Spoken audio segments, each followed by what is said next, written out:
Hello, my chicklets. Thank you for stopping by. Today we are going to be reading Dark Thoughts. As the title might suggest, this one does come with some content warnings. Please make sure to check those out in the description. No one actually likes your ideas, Remus said to the mirror in front of him. Most days these thoughts didn't bug him. He just didn't care. Today was different. Today they echoed in his head like a beating drum, intruding into all of his senses. Today they echoed, and he could see the cracks in his face and mind. You're the ugliest one here. No one wants to hear you talk. He gripped the mirror and looked at himself in it. Hair a mess, eyes red, face broken in a manifestation of his feelings. He had never been taught how to fight these thoughts. He had never been shown that positive affirmations could help win the war inside of his head.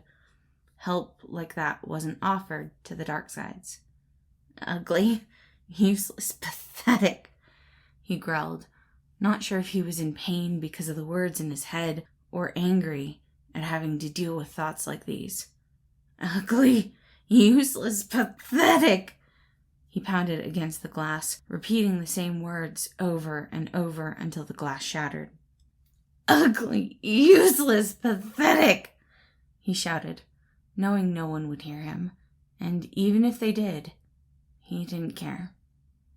Patton was aware that though he was the heart and the core of Thomas's emotions, the other sides also had their own troubles and trials they dealt with. Logan would never admit it, but he had a bit of a temper. Roman was self-conscious, and Virgil had to deal with a lot of things. His own anxiety, obviously, but also his desire to be understood without sharing information. Fighting with their emotions could send them all into a turmoil and spiral that affected Thomas. That was why, when Patton heard the first dark thought echoing through his head, no one actually likes your ideas, Patton was quick to act. He always heard the thoughts before they affected Thomas. He had to protect all of his kiddos. You're the ugliest one here. Those words sounded like self-doubt. He would check Roman first. Patton hoped that the prince was not going through a bad day. I think your ideas are wonderful. I think you're handsome. He spoke the words out loud, trying to force them into the conscious to negate the negativity. Knocking on the door, he racked his brain for compliments and jokes. He needed everything prepared to make Roman feel better about himself. It seemed it wasn't needed. Roman opened the door with his normal flourish. What can I assist you with on this fine day, Padre? I just wanted to check and see how my favorite prince was doing, Pat said, looking him over. He seemed perfectly fine. I am marvelous, but I am in the middle of preparing for our next video. Can we postpone our time together until after dinner? Of course. I can't wait. Maybe we can watch some Disney movies together. Roman smiled, missing the flinch from Patton as the next set of words echoed in his head. No one wants to hear you talk. Waving goodbye to Roman, Patton went to look for Logan. After their conversation about moving on and being more honest with emotions, Patton had told Logan about hearing the buildup of negative thoughts. Logan was the one who had helped him research how to handle these thoughts. He also apologized if he was ever the cause of them. Logan? He knocked. I can hear the thoughts again. Ugly, useless, pathetic. That sounded like Virgil. He would still check on Logan, but it was worrying Patton that the thoughts were only growing. You're handsome. You're valued. You are perfect just the way you are, he whispered to himself, rocking on his heels. Patton could hear shuffling in the room before the door opened. I am focused on scheduling, so it's not my thoughts. Have you already checked on Roman? Virgil is here with me, helping to make sure we are planning things safely.